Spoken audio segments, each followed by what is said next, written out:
All the fears that you can't hide, and through the pain you feel inside, and the tears you've cried tonight. 'Cause you gotta breathe in when you feel so alone. You gotta breathe again until the pain is gone. You gotta breathe. De ce oare când plouă sufletul mă doare și tună inima ce-mi bate atât de tare? Mă uit pe geam, apa curge și doare. O picătură de speranță rămâne, aia nu moare. O picătură de suflet, parcă acum se stinge și o lacrimă pe obraz încet încurge. Îmi ajunge, nu mai vreau singurătate, te vreau înapoi, ești mai importantă ca toate. Și poate mâine îmi va fi mai bine, căci te am în gând numai pe tine.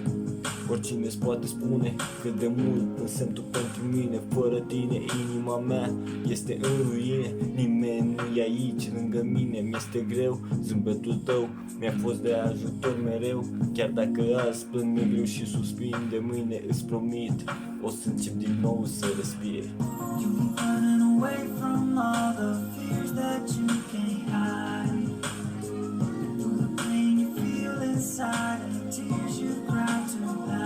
'Cause you gotta breathe in when you feel so alone.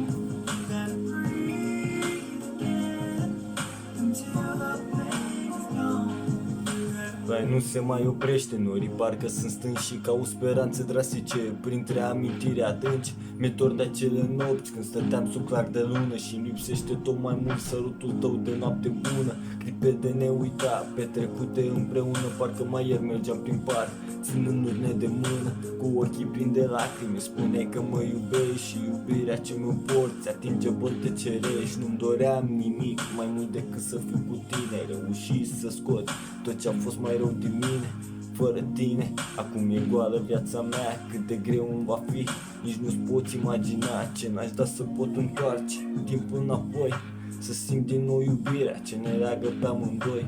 Aș vrea să îți arăt cine sunt cu adevărat. Vreau să vezi cu ochii tăi cât de mult m-ai schimbat.